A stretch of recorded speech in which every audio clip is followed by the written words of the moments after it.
हम बात करेंगे जो हमने अपनी लास्ट वीडियो में बात को छोड़ा था उसके ऊपर आगे बात करेंगे। आज हम बात करेंगे टोटकों के लिए। तंत्र की भाषा में टोने और टोटके वर्ड यूज़ किया जाता है। सामान्य भाषा में हम इनको उपाय बोलते हैं। उपाय जो होते हैं वो दो तरीके के होते हैं, एक तामसिक और एक सात्विक। तामसिक उपाय जो होते हैं उनको हम टोने बोलते हैं और जो सात्विक उपाय होते हैं उसको हम टोटके बोलते हैं। किस लिए करते हैं हम ये उपाय? किस लिए करते हैं? जब हमारी कोई दशा ऐसी चलती है या कोई हमें ग्रह हानि पहुंचा रहा होता है, तब हम उनको अपने फेवर में करने के लिए हम ये उपाय करते हैं। अब उपाय दो तरीके से होते हैं।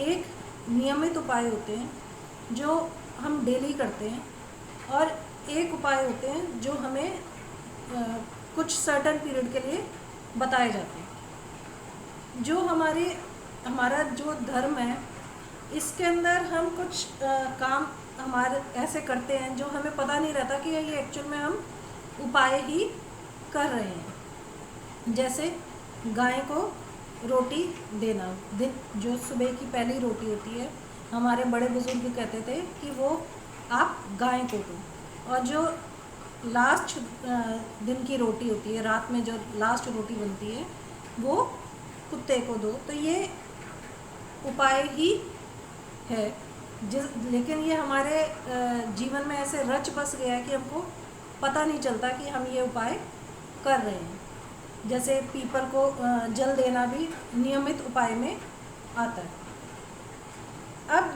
जो हमसे क्वेश्चन पूछा जाता है कि इनको कितनी संख्या में करना चाहिए, तो जैसे मैंने अभी आपको बताया, इनकी दो तरीके की होती है, नियमित और जितनी आपको बताई गई है आपके ज्योतिषी के द्वारा, उतने संख्या में आप इसको करें। फिर पूछा जाता है कि उपाय हमको कब शुरू करना चाहिए। उपाय आप कोई भी शुरू करें उसको आप शुक्ल पक्ष से ही शुरू करें, और जिस ग्रह के लिए आप उपाय कर रहे हैं वो उसके दिन से उसको स्टार्ट करें। जैसे आप लक्ष्मी जी के लिए उपाय कर रहे हैं तो शुक्ल पक्ष का जो पहला शुक्रवार आए उसको आप उपाय को स्टार्ट करें। रिक्ता तिथि कौन सी होती है?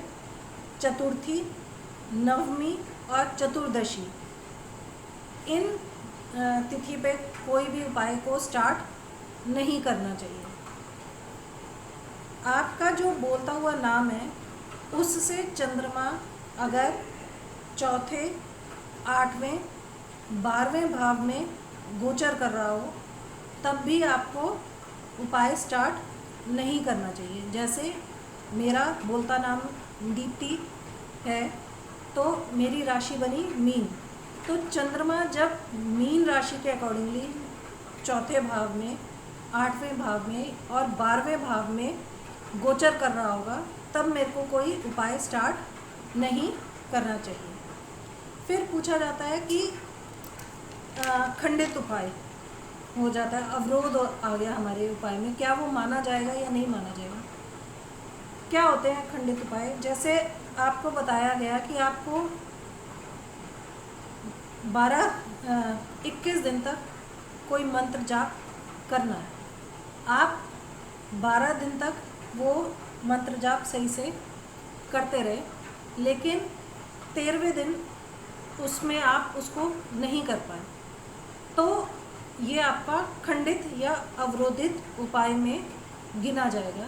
इसके लिए आप इसको दोबारा से स्टार्ट करें।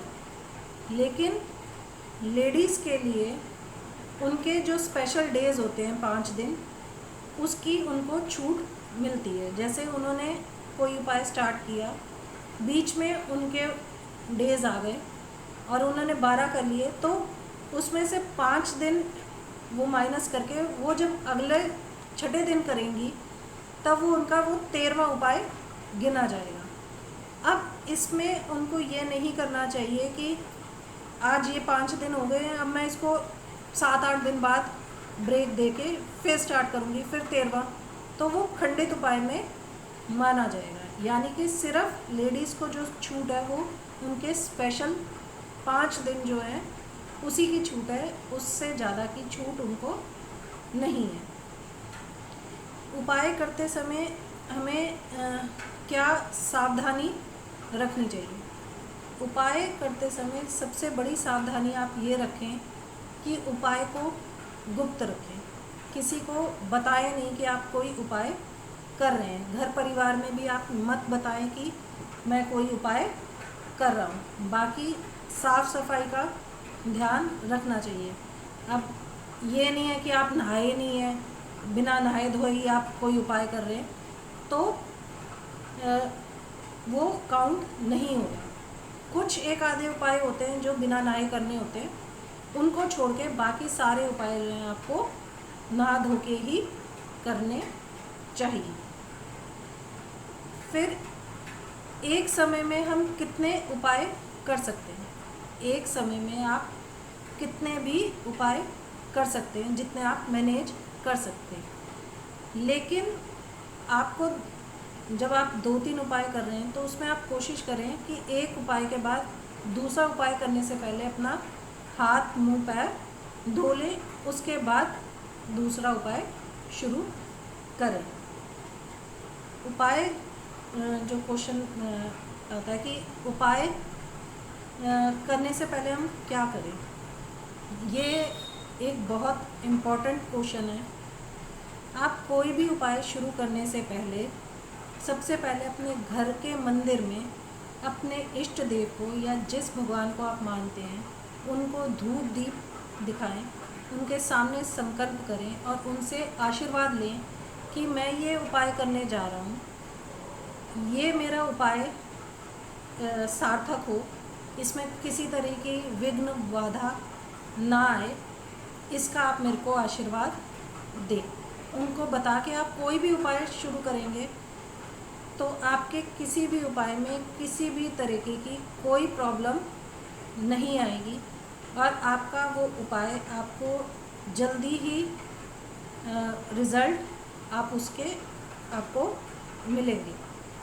तो सबसे पहले कोई भी उपाय करने से पहले अपने घर के मंदिर में अपने इष्ट देव को या जिस भी भगवान को आप मानते हैं उनके सामने ये रखें।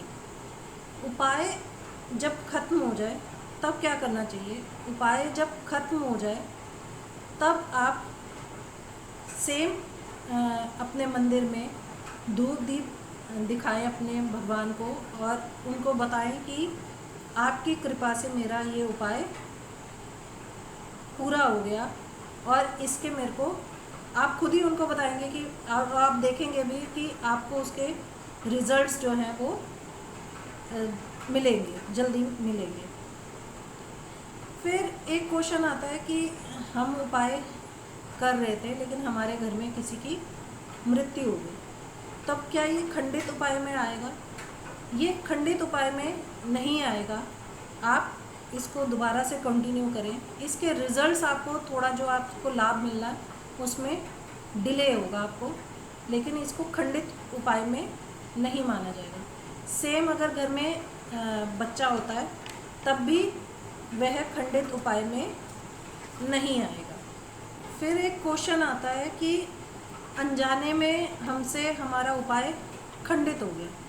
अनजाने में जो उपाय खंडित होता है वो कैसे अनजाने में? जैसे कि आपको बोला गया कि आपको गाय को रोटी देनी है हर थर्सडे को, आप गाय को रोटी दे रहे हैं लेकिन आपने गाय के आगे रोटी रखी, आप उसको दे रहे हैं लेकिन उसने नहीं खाई और वो रोटी कुत्ता खा गया, तो क्या ये खंडित उपाय में आएगा?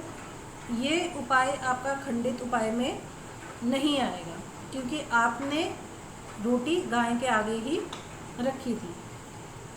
कई बारी क्या होता है, आप जैसे गाय को रोटी देते हैं और आपको पता है कि गाय यहीं पे आती है और आपको किसी काम की जल्दी थी, आपने रोटी वहाँ रख दी, फिर आप वहाँ से चले गए, गाय तब वहाँ पे अवेलेबल नहीं थी, लेकिन आपने पीछे मुड़ के देखा तो वो जो रोटी है वो कुत्ता खा गया। तब ये आपका उपाय जो है ये खंडित माना जाएगा, क्योंकि आपने गाय के आगे रोटी नहीं रखी थी। आपने तब ये सोचा था कि गाय हमेशा यहाँ पे आती है और गाय खा लेगी, तो ये आपका खंडित माना जाएगा ये वाला। अगर गाय नहीं खाती, आपने गाय के आगे रखा है और गाय नहीं खाती, तब ये आपका खंडित उपाय नहीं माना जाएगा। कई बारी लोग बोलते हैं कि मैं उपाय कर रहा था और करते करते जो है उस उपाय के अंदर मेरा अविश्वास उत्पन्न हो गया, तो ऐसे में क्या करें? आपको मैं बता रही हूँ, अगर आप अपने इष्ट देव को बता के कोई भी उपाय करेंगे तो आपके उपाय में कभी भी आपको अविश्वास उत्पन्न नहीं होगा। लेकिन अगर आपको फिर भी ऐसा लग रहा है कि अविश्वास हो रहा है, तो आप उसको कुछ दिन के लिए बंद कर दें और फिर उसको दोबारा से स्टार्ट करें। फिर कई बारी एक क्वेश्चन आता है कि मैडम उपाय के बीच में हमको कहीं जाना पड़ रहा है, जैसे आपको लगातार कोई उपाय करने को बोला गया है और इस बीच में आपको कहीं जाना है, तो क्या ये मैं उपाय कोई और घर का सदस्य कर सकता है? तो जैसे पीपल के पेड़ पे दीपक जलाने के लिए हम कई बारी बोलते हैं, तो उसके लिए आप ऐसा कर सकते हैं कि भाई आप वो सामग्री जो है वो पहले से ही उसको निकाल के चले जाएं कि आप ये मेरी जगह सैटरडे को रख दीजिएगा, जला दीजिएगा, ये आप कर सकते हैं। लेकिन अगर आप कोई लक्ष्मी जी के लिए कोई वो कर रहे हैं, उपाय कर रहे हैं, तो उसको आप कोशिश करें कि आप वो खुद ही उपाय को करें, वो आप किसी और को ना दें। दूसरा, लक्ष्मी जी से रिलेटेड अगर आप कोई भी उपाय कर रहे हैं तो उसको हमेशा आप अपने घर में करें, कहीं बाहर जाके उसको ना करें, क्योंकि हम हमेशा ये चाहते हैं कि लक्ष्मी जी का वास जो है वो हमारे घर में रहे।